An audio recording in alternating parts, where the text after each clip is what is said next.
안녕하세요. 대박천국 프리미엄 신윤아입니다. 오늘도 샤프슈터 박문환 이사와 함께합니다. 오늘은 전문 투자자들이 걱정하는 역실적 장세는 없다라는 주제로 강의가 준비되어 있습니다. 새해 들어 주식시장이 상승 흐름을 이어가고 있지만 프로 트레이더들은 시장 방향과는 다른 전망을 내놓고 있는데요. 유명 IB는 물론 전문 투자자들이 하나같이 하락을 경고함에도 박문환 이사께서는 조금 다른 생각을 갖고 계시다고 합니다. 오늘 이 시간에는 박문환 이사께서 전문 트레이더들이 주가를 하방으로 잡게 된 이유부터 올해 주가 전망까지 분석해 주신다고 하니까요. 끝까지 함께 하셔서 투자에 도움되는 정보들 챙겨가시면 좋을 것 같습니다. 네, 그럼 박문환 이사의 스페셜 리포트 지금 바로 시작합니다. 시청자 여러분 한 주간 편안하셨습니까? 2주 전에도 말씀을 드렸습니다만 대부분의 하우스비는 지금 비중 축소입니다. 시브리스 파트너스 매니지먼트의 도우카스는 이렇게 얘기를 했어요. 올해 주식시장의 움직임은 술 취한 미치광이 같다라고 말이죠. 이제 곧 주가는 역전될 것이다 라고 강조했고요. JP모간 체이스의 마르코 콜라노빅스 수석 전략가는 골디락스 환경이 이어지지 못할 것이며 증시 하락 리스크가 크다라고 경고했습니다. 심지어 유니버설 인버스트먼트의 CIO죠. 마크 스피츠네이거는 이렇게 얘기했습니다.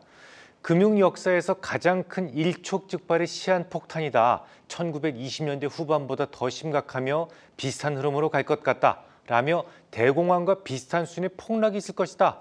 라는 경고마저 있었습니다.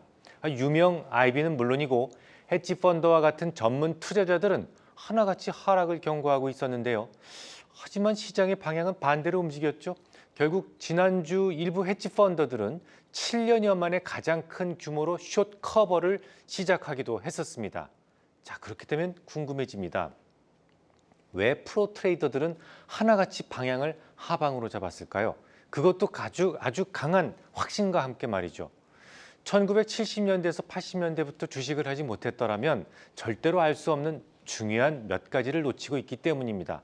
물론 저도 1985년부터 주식을 시작했기 때문에 70년대를 몸소 겪어보지는 못했습니다만 제가 주식을 시작하기 직전에 주로 공부했던 시기가 1970, 80년대를 타깃으로 이벤트 스터디를 주로 했었기 때문에 누구보다도 그 당시의 주가 흐름을 잘 알고 있습니다. 오늘은 프로 트레이더들이나 혹은 대형 IB들이 왜 주가를 하방으로 잡게 되었는지, 그들은 과연 무엇을 놓치고 있었는지 이 부분에 대한 설명을 드리고자 합니다. 이제는 좀 고전이 되었습니다만 우라카미 군이오의 주식시장 흐름 읽는 법에는 증시를 4개의 단계로 구분하고 있습니다. 금융장세, 실적장세, 역금융장세, 그리고 역실적 장세죠. 금융장세는 저금리 상황에서 바닥을 만드는 시장을 의미합니다.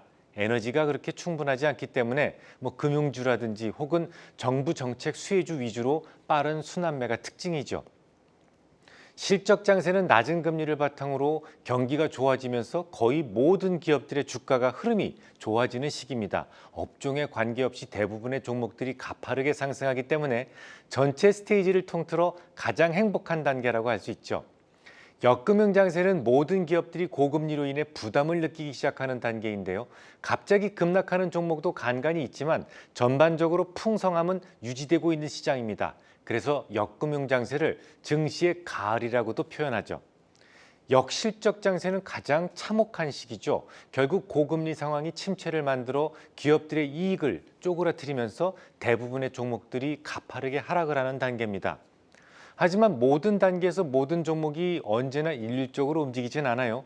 저는 우라카미 군이오의 4단계를 다시 12단계로 나누어서 구분하고 있는데요. 인터넷에 증시의 4개라는 제목으로 모두 공개해 두었으니까 참조해 주시기 바랍니다. 그럼 본론으로 들어가 보죠. 연말 연초에 우리네 증시가 매우 빠른 속도로 상승했다라고 알고 있습니다. 그런데 그 말이 과연 이치에 맞는 말일까요? 예를 들어 영국은 이미 역사적 신고가를 넘고 있습니다. 반면에 우리나라는 고작 바닥에서 첫 번째 파동을 완성하고 있는 수준이죠. 그렇다고 영국의 경제 상황이 우리보다 나으냐? 그건 또 결코 아니죠. 오히려 최악입니다. 특히 브렉시트 이후 영국의 교역량은 큰 폭으로 후퇴하고 있어요. 뱅크 오브 잉글랜드에 따르면 지난해 11월 영국과 EU 사이의 무역은 브렉시트 완료 직전인 2020년 12월보다 13.6%나 축소됐다고 밝혔는데요. 상황이 이러다 보니까 브렉시트를 후회한다 라는 의미의 브리그렛이라든지 아니면 영국이 이탈리아 수준으로 전락했다라는 브리텔리 같은 신조어마저 등장했을 정도입니다. 심지어 IMF에서는 주요국 가운데 영국이 G7 가운데 올해 마이너스 성장률을 기록하는 유일한 나라가 될 것이다 라고 경고하고 있습니다. 그럼에도 불구하고 영국 주식시장은 사상 최고치에 도달해 있습니다. 이에 비해서 우리네 증시는 성적표가 초라하기 이를 데 없습니다. 문제는 왜 이런 차이가 생겼냐는 겁니다. 비밀은 금리에 대한 민감성에 있습니다. 아들에게 보내는 편지 다 읽어보셨죠? 딱 5개의 공식만 외우면 된다라고 했던 것을 기억하신다면 그 중에 하나인 화폐의 시간 가치를 떠올리실 수 있을 겁니다. 이렇게 쓰죠. 현재 가치는 미래 가치 나누기 1 더하기 요구 수익률의 n승으로 표시가 됩니다. 이 공식에서 성장주와 가치주의 희비가 엇갈리게 됩니다. 가치주는 회사에서 추구하는 이익이 현재 시점에 존재합니다. 예를 들어 자동차를 팔면 그 즉시 현금이 회사로 들어오죠. 그러니까 미래에 들어올 가치를 굳이 할인할 필요가 없어요. 그래서 이자율이 높아진다고 해도 가치주들은 타격을 크게 받지 않습니다. 반면에 성장주들은 지금 이익이 나는 것이 아니라 임상 3상에 성공하면 돈 들어올 수 있어요. 혹은 이번 개발된 신제품이 잘 팔리게 된다면 이런 단서가 구구절절히 붙습니다. 그러니까 이익 자체가 지금 나는 게 아니라 미래에 있을 수 있는 이익이라는 것이죠. 좀 전에 미래에 들어올 돈을 1 더하기 요구 수익률의 n승으로 나누면 현재 가치로 환산할 수 있다라고 말씀을 드렸는데요. 여기에서 요구 수익률, 즉 금리가 오르게 되면 오를수록 현재 가치는 쪼그라들 수밖에 없습니다. 그래서 성장주들은 금리 인상에 취약한 것이죠. 그러면 이 이론을 그대로 경기의 4계에 적용시켜 보겠습니다. 금융장세에서는 저금리 상황이라고 했었죠. 저금리 상황에서는 당연히 성장주가 기분 좋게 치솟아 오릅니다. 가치주들은 천천히 점잖게 따라가죠. 하지만 실적 장세에 이르게 되면 주도주가 바뀌게 됩니다. 지금까지 점잖은 척했던 가치주가 시장을 주도하게 되고 성장주는 오히려 뒤따라가게 되죠. 역금융 장세에서는 금리가 가장 높다라고 말씀을 드렸어요. 당연히 금리에 민감한 성장주의 하락이 먼저 시작됩니다. 하지만 이때 가치주들은 크게 하락하지 않아요. 할인할 것이 없는 가치주들은 금리가 어지간하게 높아져도 그다지 회사 가치에 영향을 크게 주지 않기 때문이죠. 역실적 장세가 되면 고금리로 인해 기업들의 실적이 쪼그라들면서 역금융 장세에 덜 떨어졌던 가치주들마저 이때부터 제대로 하강을 하게 됩니다. 그런데 말이죠. 시장은 가치주 쪽이 훨씬 더 시가총액이 높기 때문에 가치주의 사이클을 따라가는 경향이 있거든요. 그래서 금융장세보다는 실적장세가 종합주가지수가 더 빠른 속도로 더 많이 오르는 것처럼 보이게 되고 주가 하락기에 주로 역실적 장세에 더 많이 하락하게 되는 겁니다. 마찬가지로 일반적인 경기 사이클이라고 할지라도 가치주들이 많이 포진되어 있는 다우지수와 성장주가 많은 나스닥은 상승과 하락의 시기가 조금씩 다르게 나타납니다. 다우지수는 실적 장세 때 주로 오르고요. 역실적 장세 때 더 많이 하락합니다. 하지만 나스닥은 좀 다르죠. 금융 장세 때 많이 오르고 역금융 장세 때, 그러니까 주가 하락 초기에 조금 더 많이 하락하는 경향이 있습니다. 여기까지 충분히 이해하셨다면 이제 다시 영국으로 가보죠. 영국은요, 분명 경기가 안 좋다라고 말씀을 드렸어요. 그런데 주가는 역사적 신고가에 와 있습니다. 이게 왜 그럴까요?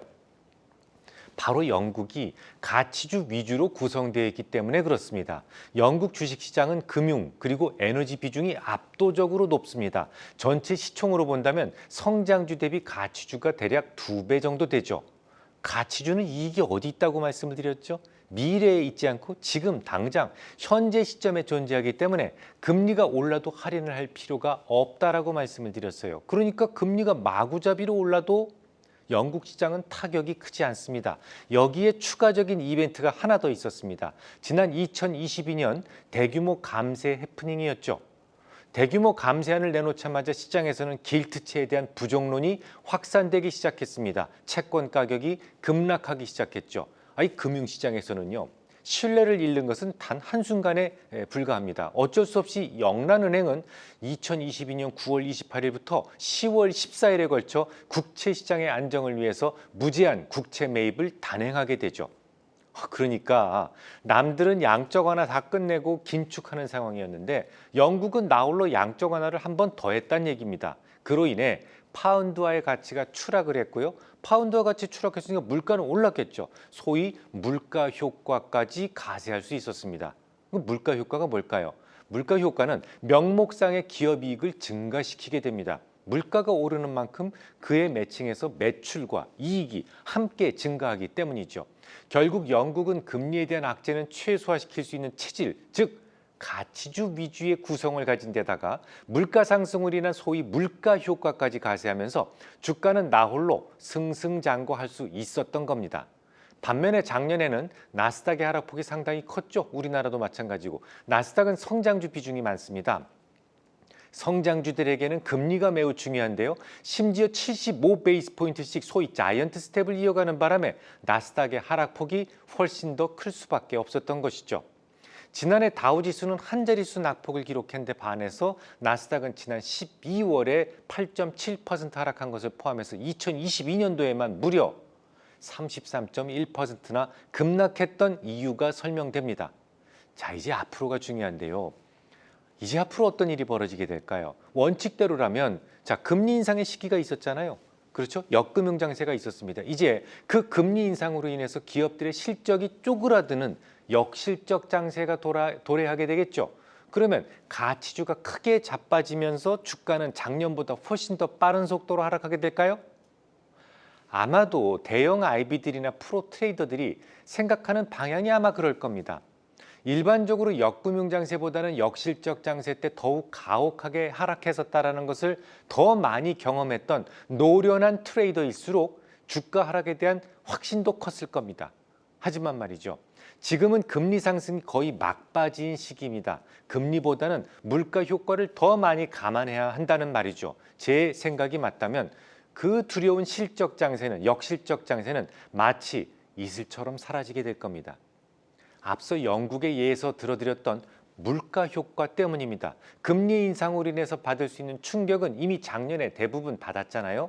이제 남은 것은 그 금리로 인해서 쪼그라드는 역실적 장세가 예상될 텐데요. 이게 물가 효과와 서로 상쇄될 겁니다. 즉 역실적 장세가 분명 도래할 것이지만 이에 따라 기업들의 실적도 최악일 것이지만 대부분의 학수들이 그렇게 전망하고 있지만 막상 뚜껑을 열어보면 정작 실적이 예상보다 좋게 나오는 경우가 더 많아진단 말이죠. 이거 간단하게 입증이 가능한데요. 작년에 주가가 하락하면서도 잠시나마 증시가 상승했던 시기를 잘 한번 관찰해 보시기 바랍니다. 작년 7월 달에 제법 큰 폭의 상승이 있었죠. 또 한 차례는요. 10월이었습니다. 그리고 올해 1월도 주가는 올랐어요. 이 세 번 상승기의 공통점이 뭘까요? 모두 기업들이 실적을 발표하는 소위 실적 시즌이었다는 겁니다. 물가 급등기에 실적을 발표하면 물가 상승으로 인한 소위 물가 효과 때문에 예상했던 실적보다 더 돋보이는 실적을 발표하게 되는데요. 그 때문에 실적 시즌에 주로 주가가 상승했던 것이죠. 그러면 올해는 어떻게 될까요? 우선 지금 당장은 단기적 조정 가능성은 충분히 있어요. 자, 첫 번째, 지난 2월 1일 FOMC 회의에서는 기준금리를 4.5에서 4.75%로 25베이스 포인트 인상했고요. 이로써 지난 2007년 10월 이후로 15년 만에 최고의 금리를 기록하게 됐습니다. 하지만 금리 수준이 중요한 건 아니에요. 사실 그날 선언문의 핵심은 ongoing increases라는 문구였습니다. 일단 S가 붙었다는 말에 주목해 주십시오. 복수죠, 복수. 시장에서는 3월에만 금리 인상을 한 차례 하면 거의 끝나지 않겠느냐라는 생각을 가지고 있었습니다만 바로 increases, 복수를 딱 보여주는 바람에 연준의 생각은 그런 시장들의 생각에 말뚝을 박은 것이나 다름이 없습니다. 아마도 S가 빠졌었더라면 그날 시장은 폭등했을 겁니다. 둘째, 연준의 자산 매각은 예정된 경로대로 지속되고 있어요. 지난 12월 기준으로 해서 미국의 M2 감소액은 집계가 시작됐던 1964년 이후 최대 규모인 1,474억 달러나 감소했습니다. 증시는 결국 유동성의 함수잖아요. 그런 측면에서 본다면 M2가 빠르게 감소하는 국면에서의 빠른 상승, 지속되기는 어려운 구조입니다. 셋째, 지난 주말 미국 노동부 발표에 따르면 비농업 부분 신규 고용은 무려 51만 7천 개나 증가했습니다. 다우존스가 집계했던 전문가들의 전망치 18만 7천 개를 큰 폭으로 상회했죠. 직전월에 기록했던 12월 당시에 기록했던 22만 3천 개와 비교해서 2배 이상 급증한 수치입니다. 실업률은 3.4%를 기록했는데요. 이 같은 실업률은 지난 1969년 5월 이후로 거의 54년 만에 가장 낮습니다. 고용지표의 발표 즉시 FF에 반영된 5월 회의 때 5에서 5.25%까지 인상될 확률이 53.3%로 급상승하게 되었고 이후로 주가는 조금 조정을 보였었죠. 하지만 말이죠. 이게 단기 조정으로 끝날 가능성이 높습니다. 우선 공포스러운 고용 동향부터 풀어보죠. 1월 임금 소득은 전월 대비 약 1.5% 증가했습니다만 고용자 수의 증가 기여도가 0.3%포인트였고 근로시간 기여도가 0.9%포인트였습니다. 결국 임금 상승보다는 노동 총량의 증가가 대부분을 차지했다라는 것을 알 수 있어요. 게다가 정부 고용 부분에서는 문제가 좀 있습니다. 11월부터 캘리포니아주 10개 대학에서 약 5만 명의 교직원들이 파업에 들어갔었어요. 이분들이 1월 초에 모두 복귀를 했는데요. 1월에 증가했던 7만 4천 개 일자리 중에서 5만 개를 제외해야만 됩니다. 마찬가지로 민간 고용도 문제가 많죠.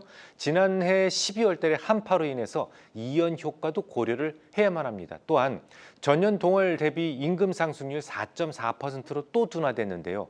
고용 개수는 많이 증가했다지만 절반 이상이 레저라든지 요식업 등 저임금 노동자들이었기 때문에 임금 상승률이 둔화된 겁니다. 물론 그럼에도 불구하고 고용 동향 정말 놀라울 정도였지만 또 하나 문제가 있습니다. 미국은 오는 5월 11일 코로나 비상사태 종료와 더불어서 중남미 이민자들을 멕시코로 자동으로 추방하는 내용의 타이틀 42를 종료를 예고를 했습니다. 이민자들의 복귀가 시작이 되면 고용시장의 임금 압력은 빠른 속도로 정상 수준으로 복귀될 가능성이 높습니다. 모두 임금발 인플레 압력을 걱정하고 있지만 이거 오래갈 문제는 아니란 말이죠. 정리해 보겠습니다. 작년 한 해 금리가 많이도 올랐습니다. 그러다 보니 전문 투자자들일수록 2022년을 역금융 장세로 인식을 했을 겁니다. 올해에는 기업들의 이 실적들이 쪼그라드는 역실적 장세가 올 것이다라는 예측과 함께 말이죠. 그래서 많은 전문 투자자들이 조만간 패닉장이 도래할 것이다라는 믿음을 굳게 가지고 있는 것 같습니다. 하지만 모두가 걱정하는 역실적 장세는 오지 않을 겁니다. 영국이 경기 위축에 대한 우려감 속에서도 사상 최고치를 경신했던 것처럼 이제 금리로 인해 힘들었던 기술주 분야에도 소위 물가 효과가 반영되기 시작할 수 있기 때문이죠. 앞서 밝혀드렸던 세 가지 이유로 인해 단기적 조정이야 있겠지만 중장기적으로는 커다란 상승 여전히 전망합니다. 네, 오늘 준비된 내용은 여기까지입니다. 오늘은 전문 투자자들이 걱정하는 역실적 장세는 없다란 주제로 강의를 해주셨는데요. 박문환 이사께서는 트레이더들이 주가 하락을 전망하는 이유가 우락감이 군 이후에 4단계 시장 흐름을 근거로 현재 시기를 역실적 장세로 보고 있기 때문이라고 이야기해 주셨습니다. 하지만 박문환 이사께서는 지금 당장은 조정 가능성이 있을지라도 이는 단기적일 것이라고 언급하셨는데요. 지난 2월 FOMC 회의에서의 선언문의 내용, 연준의 자산 매각의 지속, 그리고 고용지표의 증가세로 인해 단기적으로 조정이 올 수는 있다고 이유를 정리해 주셨습니다. 그럼에도 단기적으로 끝날 가능성이 높은 것은 그간 금리로 힘들었던 기술주 분야에도 물가 효과가 반영될 수 있기 때문이라고 말해 주셨습니다. 보다 많은 정보가 궁금하신 분들은 포털 사이트의 샤프슈터 박문환 또는 박문환 주식이라고 검색하시면 찾아보실 수가 있습니다. 오늘 강의가 여러분의 투자에 참고가 되었길 바라면서 저희는 다음 시간에 더 유익한 내용으로 찾아뵙겠습니다. 시청해주신 여러분 고맙습니다.